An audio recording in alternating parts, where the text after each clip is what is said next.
Hey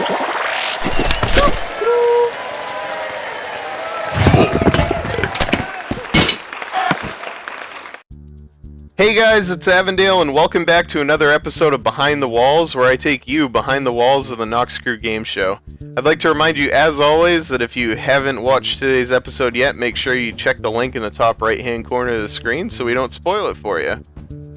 Now that you've had time to do that, I'm going to turn around and reveal my guest for today. It's Phil, who is Zultahn, who plays Bobby Groove. Hey! How you doing? Pretty good, aren't you? Good. I'm glad to have you here. It's always exciting to talk to the voices behind the Noxcrew Game Show. Nice. Yeah? I'm glad to be here. I wasn't really aware I was going to be here until about 3 days ago. Hey, definitely excited. It's always a good surprise. That's right. So today, Phil's going to help me talk about Sands of Time, but first, before we get into the chat, I just wanted to talk about the bug that I had in here real quick, so I can get it out of the way and be done with it. So if you want to follow me up through here, Phil, we'll actually head over to the Redstone. Drop down here. So if you guys will remember, I just started doing the API videos about the system that I built to run the Noxcrew Game Show. And I talked about the master clock, and I mentioned that I built it after I had a big bug in a game. This was the game that bugged out. Here's the issue, right? We're always keeping our contestants in adventure mode, right? Game mode 2. So they can't break any blocks, get out of the maps, blah blah blah. And this timer was posing an issue because I couldn't really have them place sand against just this wool. Like, you can normally do that, but it's tough to manage that when people are dropping blocks, picking them up, breaking blocks. It's tough to guarantee that you've got the right data tag on the block to allow them to be able to place it here. So my bypass around that was just past this little line of stairs here in the ground. They were going to get put into survival mode if they were in here, so they could come up, place the sand wherever, and then when they came back out, they would be in adventure mode, right? So that's what this clock does over here. It just puts them in game mode if they're in a certain area, and it also kills items and entities that fly through the door at the end of the game, but that's sort of irrelevant. Anyways, when I set this up and tested this game, it was before we actually built the master clock, and it was before we built the clock that controls the game modes of the players on the server. So this worked fine when we tested it. And then this map sat on the Decision Dome through the entire quarterfinal round without getting played, and I had the game mode clock up and running, and then we finally get to play this game in the semifinals, and wouldn't you know it, they get into the game and they can't place sand there, and it was because the clock that I had made at the spawn chunk was overriding this clock here to keep it from working.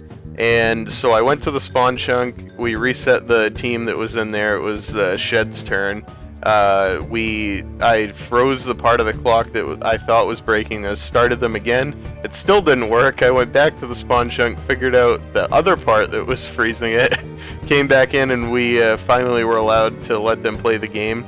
To compensate for that on the fly, though, before evac crew's turn, we actually let them go in to this main room in the dungeon here, if you will, and they explored around it, and they were able to get about 30 seconds in here, which was just about the same amount of time that Shed had. So that was how we tried to make it fair on the fly, but that was a really unfortunate bug, and again, I just wanted to get it out of the way so we could talk about the game. What'd you think about that, Phil? I remember it happening, and when we were doing the commentary over it, I remember explaining to Lewis, because at the time Lewis wasn't there. Lewis wasn't there for the bug, and then me and Nox ended up laughing about it for a while, because it was just like, it was such a kind of, you know, just put together ham-fisted solution. We're like, yeah, don't worry, we'll just give them 30 seconds. It's fine. It's fine. And then I suppose neither of the teams really did anything groundbreaking with their 30 seconds. They kind of just walked in and they were like, oh, that's a nice wall. I'm going to look at that wall for 12 seconds of my 30-second time. Yeah, they were like, oh, yeah. there's the timer over there. That actually brings me to another point. The first time Shed went in there, they were freaking out looking around because they couldn't find the timer. and it took him like 30 seconds to find the timer, and so Nox actually asked them to act like that again when they went back in for the real one. Oh yeah, I actually, yeah, I remember that. And we were like, did Nox really just tell them how to behave? Yeah. Like, yes, teacher, yes. He did. It was a funny point in the episode. Okay, so anyway, Noxcrew, where nothing is scripted. That's right. There's no rigging in the game show whatsoever. Hey, let's head back in here. We'll talk a little bit about Shed's turn because they went first after the coin toss. So there was a couple of things I wanted to talk about specifically from their turn. The first one was Zaphin's mad parkour skills in the first room. I mean, you look at some of these jumps in here. We have people in the Noxcrew who have practiced these multiple times and still can't succeed like he did. It's not an easy series of parkour. Have you ever messed around in here, Phil? No, this is, I think, one of the only games that I haven't really gotten a chance to play. It's just... And, like, I would probably put my parkour skills at, like, mid to, like, maybe to slightly none. below average. Yeah, exactly. I ran somewhere once, never again. Right. It's just, it's always impressive when I watch people play this game for the first time and they have such a good parkour run like that, because none of this stuff is easy. Especially this area over here, we had one team just fail that little jump a bunch of times, and yeah, not an easy course, and Zultahn was really impressive in that area. Zaphin, you said my name. Zultahn. And, Zultahn. And Zultahn, I am everywhere. Look how impressive you are. Oh, Jesus, I got the mad jumps right now. And that makes me feel extra bad because I just played a UHC with Zaphin as well, so you'd think I could tell all the Z's apart, but between Zaphin and Zultahn and Zapora and Zerzhin, it's too much for my little heart to handle. Too many Z's. That's right. He's got sleep on the brain. So interestingly, as good as Zaphin was at parkour, poor Mr. Craftman. Oh yeah, he kept falling and injuring himself, didn't he? Yeah, he took probably 8 out of his 10 hearts of damage from falling, and the other 2 hearts were the sword he took in the back when they were fighting the zombies. Oh yeah, because they got overrun basically coming through here because they just kept activating them again. Yeah, and that's the way. That room was actually really hard to balance. We tried 5 or 6 times to do something that felt overwhelming but actually wasn't, and that was what we ended up coming up with, and both teams handled it pretty well. Yeah, you were saying to me before we started though that neither team went for the optimal strategy for this game mode. Yeah, that's fair enough to talk about. The optimal strategy of Sands of Time, right? You have a 3-person team, and you have this first room here. And now every team eventually figured out, okay, one person has to watch the timer, but we've always sort of hypothesized that the ultimate strategy for this game is to just have your first 2 people who are actually going to explore the temple just come in and run straight through and straight out this door over here. If they just enter the temple immediately, then they have the most time to get through that part, and this part at the beginning is easy enough that one person can handle it. They can probably complete all of these different puzzles and get all the diamonds in this room in the time that it would take their 2 teammates to finish the rest of the room in the course and actually, get the ultimate score even. We'll know for next season when suddenly one of the teams is just like, oh yeah, I made it through all of Sands of Time without taking a single point of damage, and somehow we got 1 more diamond than the course actually has. I'm sure that would happen. I mean, to be fair, I'm sure if we use this game again, we'll make sure to give it an upgrade. Did you see the teams ever come in this room over here? Like if you fly all the way to the back of the course? Oh yeah, there you are. This room right here. I believe Skyo made this room if I remember correctly, and this room has like the death parkour all over it. Like this is just both teams went in this room and said nope and bailed on it. Like this, just jumping around this lava is so scary, and the cobwebs are so scary.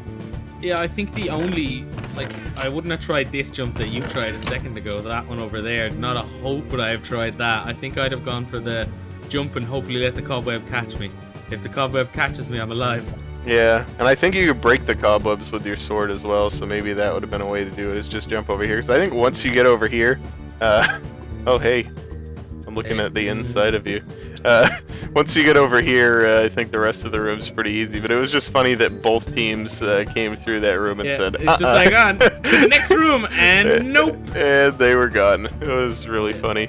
I almost did just like a complete U-turn on walking in. Yeah, so... I can understand why. That room is just, you know, nightmare fuel. Exactly, and it's the furthest room away from the start, so it makes sense that it would be. Let's see, let's move on a little bit and talk about evac crew, how they never really seemed to have a lot of pressure on them in this game, even though they went second, you know? It was more or less they just came in, went about their business, and then left with 4 more diamonds. They were probably just happy to, you know, get into a game and within about the first 30 seconds of it for the clock to not break. Yeah, no kidding. They're probably just like, yeah, it's perfect, it's working, we didn't so break sorry. anything. So we're not going to be branded as the people who broke it. Right.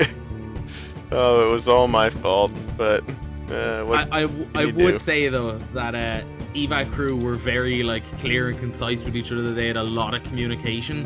So did Shed, but I feel a lot of Team Shed's chatter was, oh god, this is scary, we're gonna die.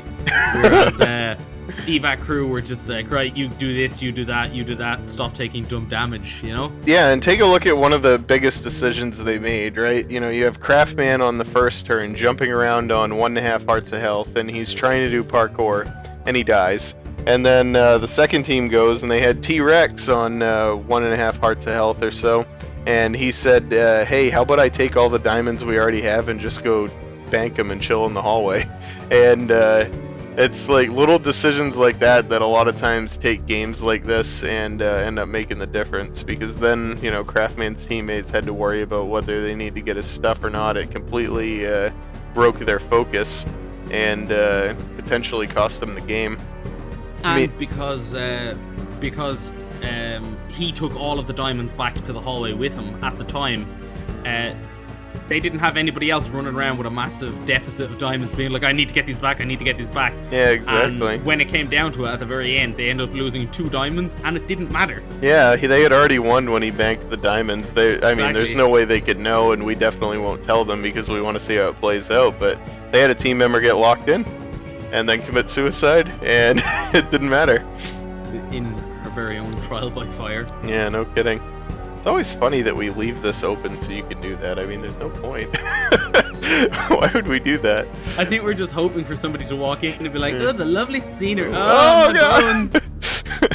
My skin. But bones are precious. Oh, wow. Not bad. You gotta pull the golem out, man. See, this guy's a voice actor. I've used voices that aren't my own at least once before. No kidding. And actually, speaking of voice acting, what a segue. Let's head over to let's head over to a prettier location and talk a little bit about voice acting, eh? Okie dokie. Alright, so we're over here in the courtyard of the Noxcrew Gameshow factory, out in front of the statues, which obviously there's nothing weird about those, right? They're exactly how they're supposed to be. Yeah, they're exactly how they should be, and they're how turn I around. feel inside. Turn around, let's compare. Stay right there. No, come here. Come closer. I'm gonna try to give a side-by-side comparison of your size with him. Let's see if I can get close enough. Yeah, take a look at that. Look at how identical they look. Oh well, you know, I've been working out. I suppose that might be why there's a size. I've been working out a little bit. Really hitting the gym. Right. You know they have a snack bar in most gyms? That makes sense. I knew a guy named Jim once. Oh, really? Yeah. What was his last name? Never again. I actually didn't know his last name. The Jim who I had envisioned in my head was the caretaker from my primary school, and I always knew him as being, "Hey Jim, what's up?" Oh wow. And then he'd normally reply with something like, "He's a bit crazy," and had very few teeth. Wow. Good guy though. I believe it. Well, hey, while we're over here, let's talk a little bit about sort of how you got involved with the Noxcrew and then what it's like to commentate. Okay, well, do you have any questions, or would you like me to just explain? How did you get involved in the Noxcrew? Basically, Lewis, the guy who voices Johnny Smooth, and me are friends through one of our other mutual friends, named Charlie. But we were playing computer games for probably about like 4 months, maybe 5 months, and then this was around the same time that Nox was kind of getting back at Lewis, being like, hey man, yeah, let's start doing Noxcrew recording again. And then it was explained to me that Henry, the old voice actor for Scotty Love, had moved to Australia just kind of on a whim. He was like, yeah, Australia needs me right now. And I think I need Australia.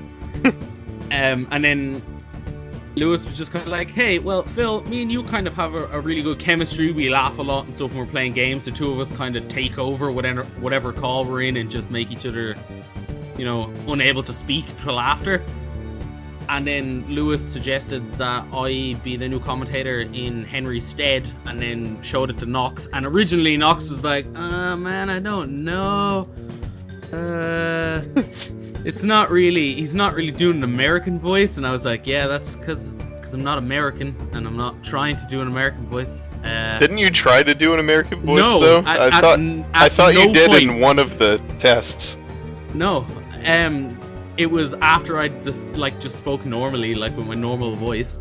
He was like, can you just do one? And then people have asked me to do it when Nox was streaming, and they were like, can you do an American voice? And I'm just like, I'd really rather not. Because it's the same as, I'm sure that, you know, anyone in America, like that's where you're from, Avondale, anyone in America who does an Irish accent is just wildly offensive. Oh, no kidding, because we say Irish. Irish. A bit of an Irish accent. Potato, Lucky Charms. Whiskey. Top of the morning. Top of the morning, too.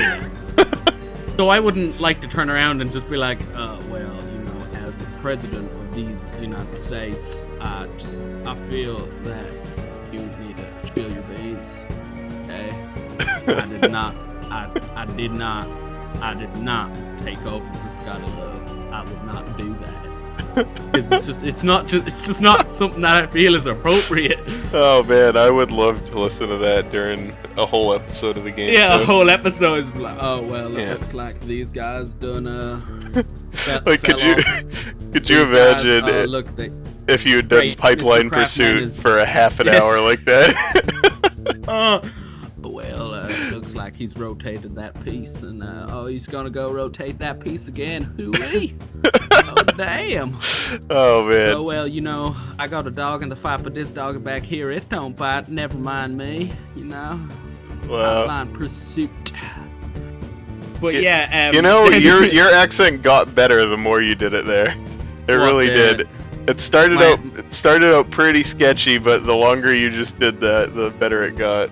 My American-y one. Yeah, right at the end, it was really starting to hit its stride.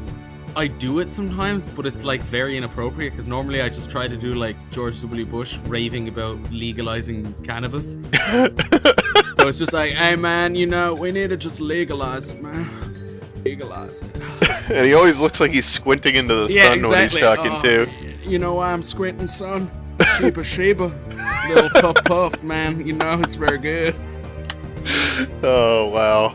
But yeah, then I just did some takes for Nox, and then at the start he was fairly sketchy about it, and then we just went for it and we tried to do one proper one, and then he was a little bit more on board with it, and then as we started getting going in it, what happened was our recordings, which should have taken about 20 minutes to do, would normally take about 35 minutes to do, because me and Lewis would just make each other laugh to the point of hysterics, and from that came a lot of like really good vibe, and it's why in some of the videos either myself or Lewis might seem a little bit crazy, just because we're just on a bit of a laughter high at that point, and we just kind of need to throw it out. But that's how I got involved with it, and it's like really great because everyone in Noxcrew has been super friendly, and I'm learning from it. It's something that I've been interested in. Like I've been doing stupid voices since I was very young, and then I got involved with another project because of Lewis as well, with regards to an online trailer for a book series and things like that. So it's, you know, it's all coming up Phil House. Yeah, there you go. Yeah, but loving it. Copyright McDonald's. What? Yeah. What are you trying to say, mate? What are you trying to, is that a joke about my size? It's not a joke about your size. You know I've been working out, brah. It's me trying to not get sued. You know what's funny is when you go through my face like that, your eyebrows like disappear before the rest of your head, and it makes it look like you're raising them up. Like you're just I am raising them up. I've got a couple of questions for you. So. Oh yeah, what questions do you have for me? How long have you been with the Noxcrew? Maybe this time I interview you. Oh. How long have you been with the Noxcrew? Since September or October of 2013. And So why am I only a little over a hearing year and a half. And why am I only hearing about it today? That you're like super in charge of all of the Redstone. Why wasn't I informed? Redstone is my thing in Minecraft as well. I don't know. Have you ever read the credits of the game show, or looked at my TeamSpeak tag, or played Super Hole in the Wall, or? No, I've seen the credits and I've seen the thing in TeamSpeak, and I was just like, oh, Redstone. Yep. Didn't link two and two together. Like, no, every single time I was just like, oh, Redstone. I'm sure I'll ask him about that eventually. Oh, that's fantastic. Today. Yeah. Yeah, we were talking at the beginning of this, and Phil said, I asked Phil if he actually really plays Minecraft, and he said, I do, but mostly I just do Redstone stuff, and I was like, so why haven't we talked before? And here we are like an hour later. This recording should take us 20 minutes, and we're like an hour into it. I do it to everyone. People like to talk to me sometimes. No kidding. Well, you talk back, and that's important.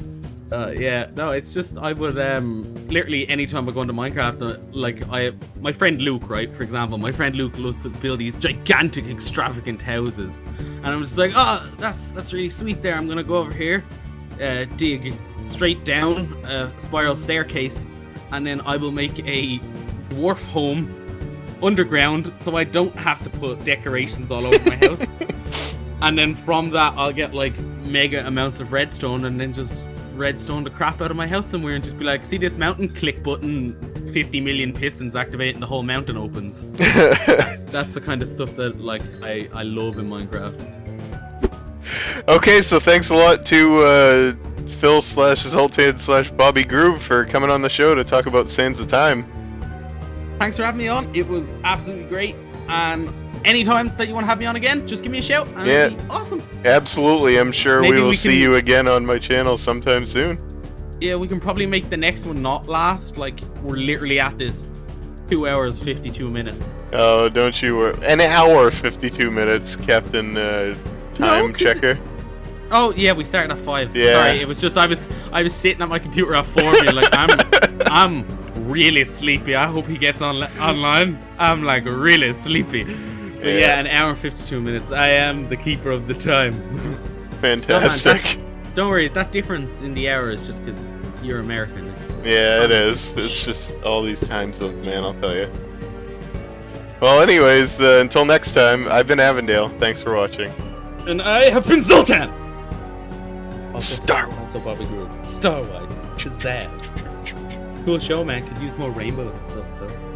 Oh, I'll get the rainbows. We're gonna become a master at After Effects, and I'm just gonna, every time I speak, rainbows are gonna vomit out of my mouth. The times we live in, and then I look off, and then you do a star wipe. Perfect. Beautiful. And star wipe. Yeah, do a little dance. Yeah. Oh man. In some gold there, so it's like cha-ching, cha-ching, cha-ching. Yeah, and rainbows and 4-leaf clovers. Oh man. What's wrong with this Guinness fountain? Why is it blue? No, it's blue Guinness. It's for Earth Day. Yeah, I'd probably still. Yeah, blue Guinness. Like, you wouldn't go for green. No. No. Guess not. Although green beer is totally a thing. It's so dumb. Like, it's a really big thing in America as well. Like, really big. Yeah. On Paddy's Day, everyone's like, oh, I need to put this green liquid in my body. This liquid alcohol normally makes me vomit. I wonder what the addition of excess amounts of coloring will do. Blah! Green vomit. Run, I'm changing it to some kind of awful frog-breathing dragon. Blah! Oh, goodness. Like ridiculousness. Do you have any other questions that you'd like to ask, or anything else you wanted to go over? No, I think we're good. I think I'm gonna Thanks for having me on. It was like absolutely great. And any other time, or any time that you need a hand with anything, just give me a shout. Okay, hang on. Let me do an outro though. I just did your outro. No. You don't get to speak. This is the Zultahn Show and Starlight.